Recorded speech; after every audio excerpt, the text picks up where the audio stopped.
McKinsey's Women in the Workplace 2021 report showing that the gender gap for women in technical roles is still significant. Only 52 women are promoted to manager for every 100 men. However, not at Intech Systems. The APAC winner of the 2022 Gavriella Schuster D&I Partner of the Year Award in the Enterprise category. Because at Intech, the number of women leaders increased by 100% last year. Let's hear about that firsthand from Anuja Parikh, CEO of Intech Systems. Hello, Anuja, and welcome. Thank you so much, Lani. That was a great introduction, and it's an absolute privilege to be here with you, talking to you on Teams. I am just so excited to share the incredible story that you have to share at Intech Systems because I really think it's awe-inspiring. All right. So let's make sure that we walk people through exactly kind of what they can do to get started. But before we take a deep dive into that, I want to ask you, was there something in particular that inspired the implementation of your D&I initiative? Or why do you think D&I matters to businesses today?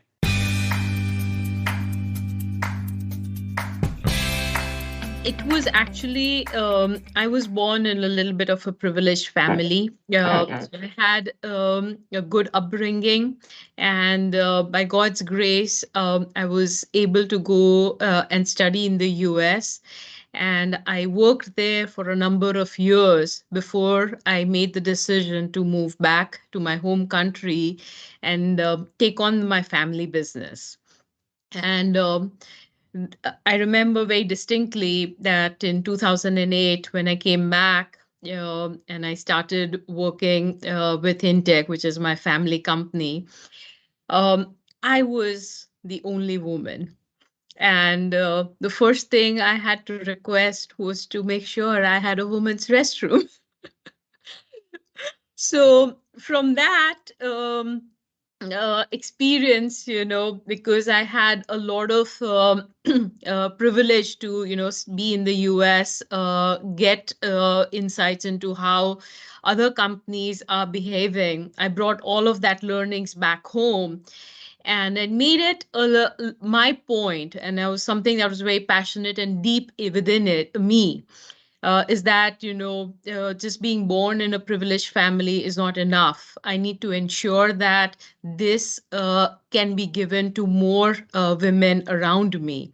So that was just something innate inside of me that I wanted to make sure that other women can also have the same advantage of working. It's a simple thing of being able to pursue their dreams and get a chance.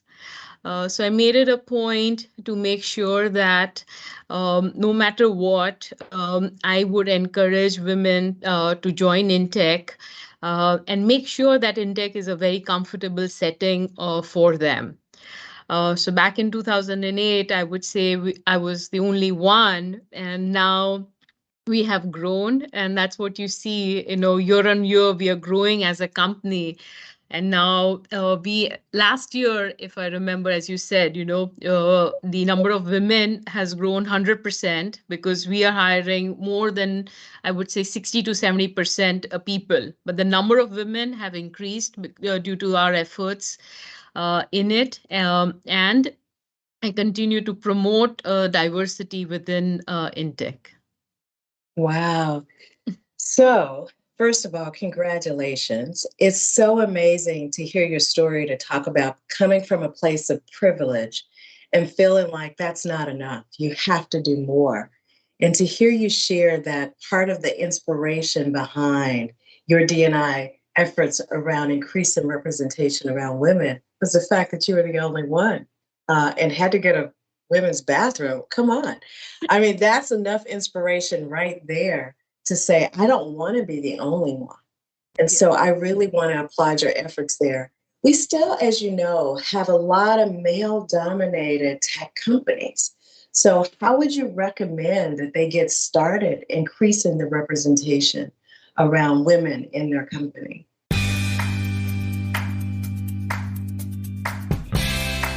Honestly, it's not very difficult. I think the effort should start from the top. I think somebody at the top should know why they're getting involved in a DNI effort, right? What is the advantage for them?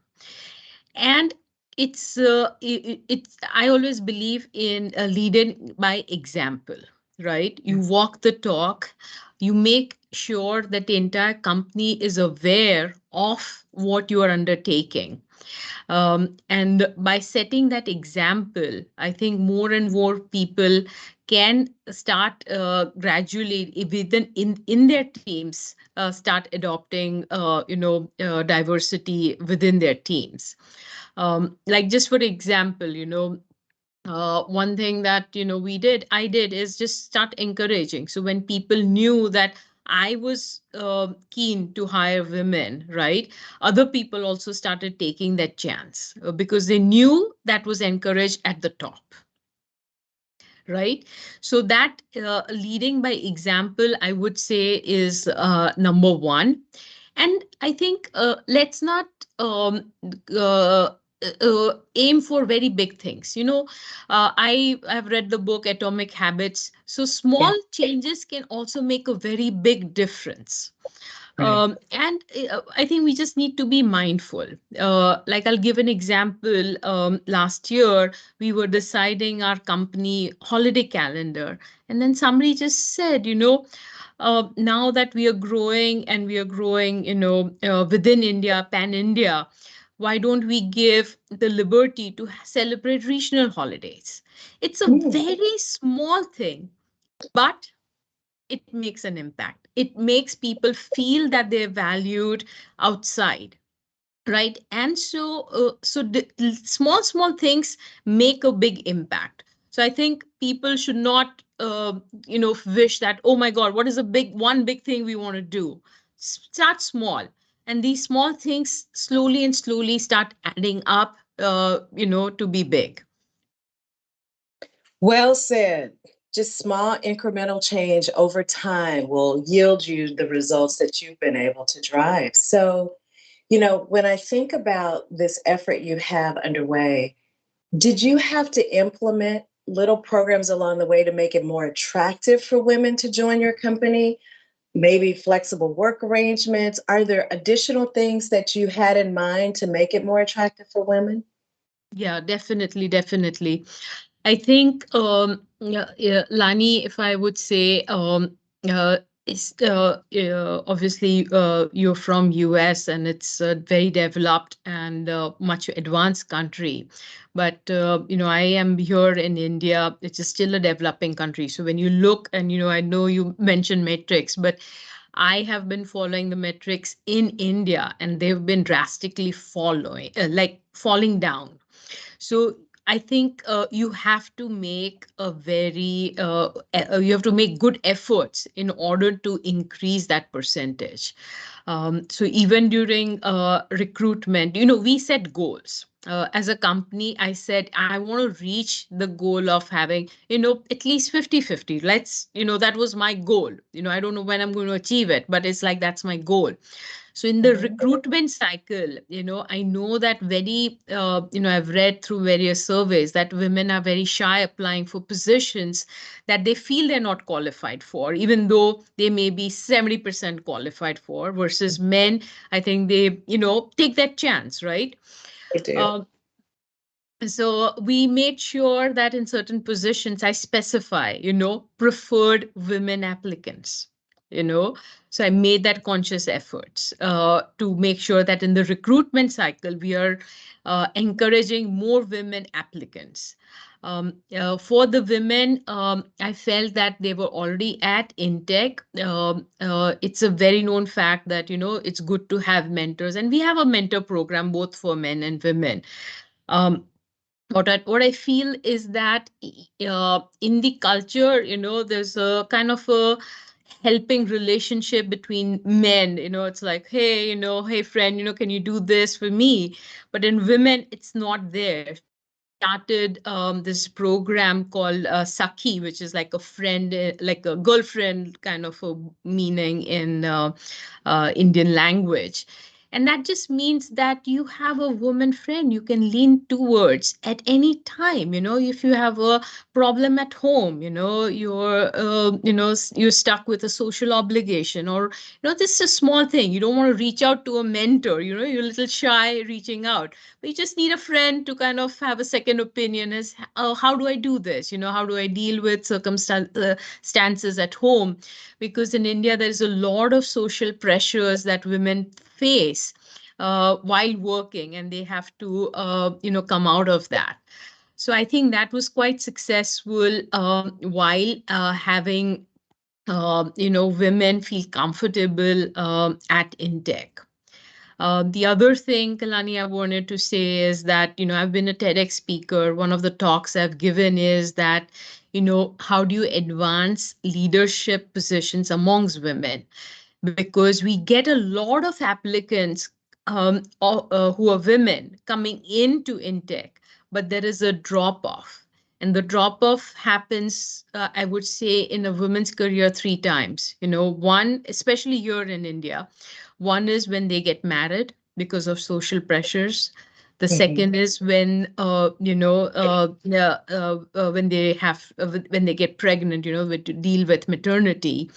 And the third is when it's related to mobility. Your husband got a new job in another city, you have to move. And I think, looking back, I had faced the same challenges, and I was Mhm. fortunate to have a family that supported it. So, Mhm. as I said before, I like to lead by example. And I said, it's not that difficult. And now with technology, you can create hybrid scenarios.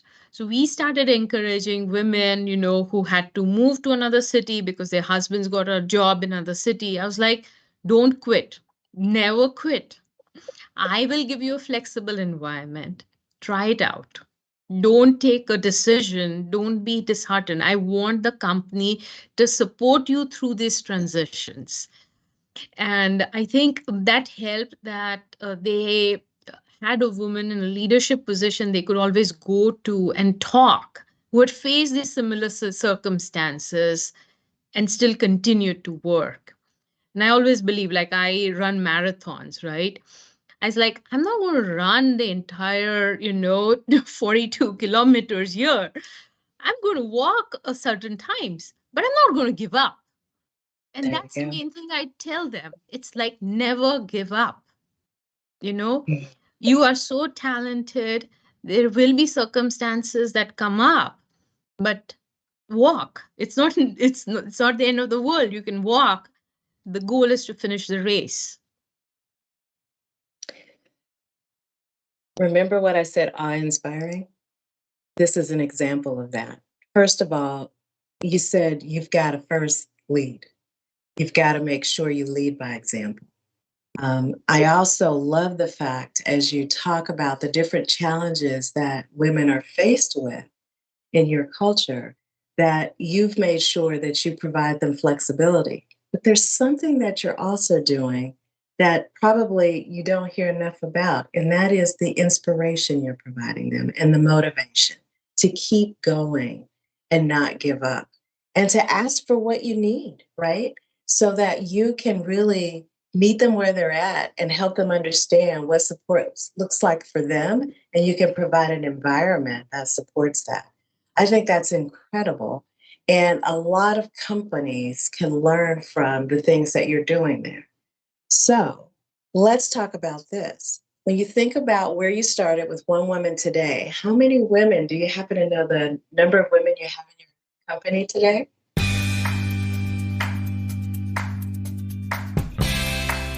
So I would say right now we are around more than 250 people. So the work, we have about more than 30% women at our company.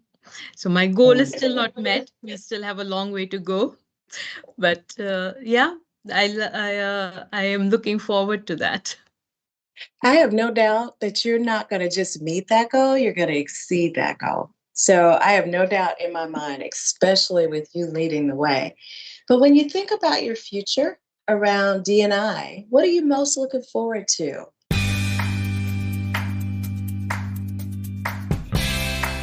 I think I started more with women and gender, but I Yeah. think over time I've expanded because I feel that it's just not there. Um, I feel there is an age gap, right? Because especially in technology world, it's all about young people, right? Young people coming into the world, and you want to hire the fresh talent that's able to run and everything. But what about the people that have matured, right? And they bring a huge value to the entire network, and we kind of forget that. And so we have consciously been in the market hiring both men as well as women, and I don't want to be biased there too, because you can Right. go kind of into the extreme sometimes. But Yeah. we have consciously recruited people who have, you know um, for lack of better words, in other companies, they would be, close to retirement age and not be considered for their role. And that's actually one of the person is, directly working for me. And I hired her because she was smart and I knew she would do the work, right? So I was like, why not hire someone? And that would lead, that example is like, I'm welcoming people, even when its age is concerned. And Okay. Lani, it's amazing. Is like, because you have so much fresh talent that's, just coming out of a college, they don't have work experience, to marry that with somebody who has years of experience, the maturity that they bring, it's Yeah. completely separate. So age is something what I'm looking forward to doing more and more, both across men and women. And even I think when in technology, we get biased by education. We typically hire somebody who's been in technology, had studied something in technology, or had worked at somebody who has been in IT services. But I have hired people who's been a woman who was a teacher before. Yeah. I've hired a man who was, into education, right? And those people bring a wealth of knowledge because they are into training. They understand people, how to, educate the end user. Because at the end of the day, we are into Microsoft technologies, to make the end user learn that, right? So Right. how do you do that? Is, you cannot, technology is not the answer, right? You need a different perspective in life. And that perspective comes from diverse backgrounds also, which is kind of lost. So I think age, having a diverse background also in the company helps. And the other one, which is very dear to me, is returning moms, because a lot of women take a break, when they're conceiving, and they want to raise their kids, and it's a conscious decision, right? And I personally had a choice, of of a mother who had a gap of 5 years, and she was back. She was brilliant, but she had a gap. And I had a choice recruiting her versus another male, and I took a chance on her because I knew not many companies would do that. Mhm. And the reason I also wanted to recruit her was to also give an example to other women who were working in my company, that you can still work when you are a mother. Yeah. So having that diverse set of people, and leading that by examples, so that other people can see, okay, it's not someone you can just read in a book or a textbook. It's somebody sitting next to you. If they can do it, you can too.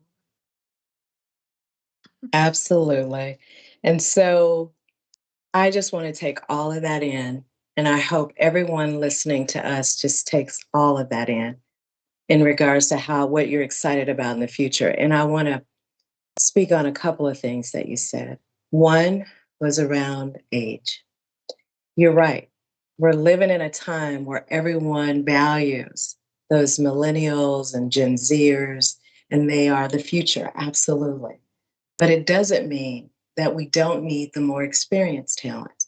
And I can tell you, I've heard from many people, they feel like they're aging out.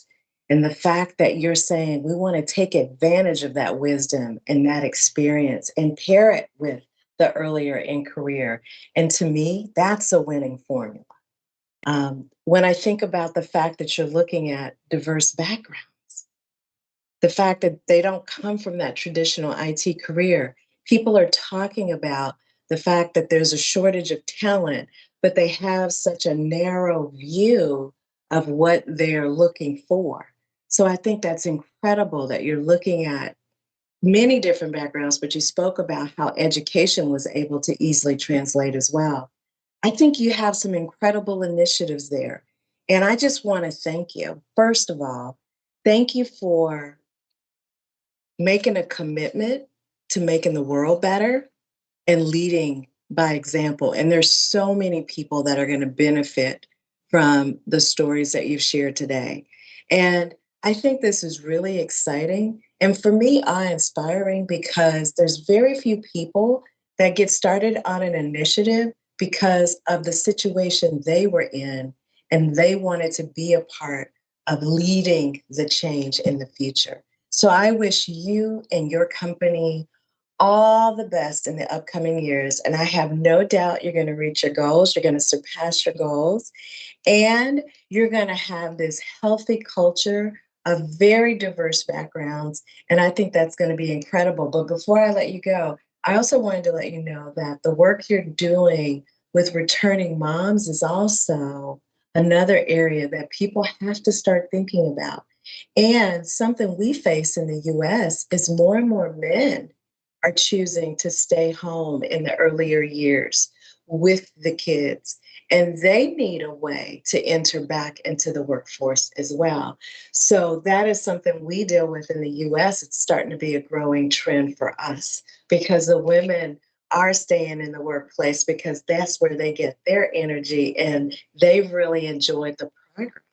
And so the men are staying home several years with the kids and they are trying to get back. So we're all kind of dealing with it at different times. But I hope everyone who is watching this video will follow the lead of Anuja and come up with building a similar program as she has, or really focus in on just creating that healthy culture that has more balance. And if you already have those D&I initiatives implemented, or you plan to start one, and you're an IMCP member, stay tuned. The 2023 Gavriella Schuster D&I Partner of the Year Awards are just around the corner, and you may be among the next year's winner. Follow the IAMCP social handles to learn when the new contest starts and be ready. Thank you so much, Anuja, for joining us today, and thank you for sharing your story. Thank you so much, Lani, for this. It's an absolute privilege. Oh, I consider it a privilege to be here with you as well. So, everyone, thanks for watching, and until next time.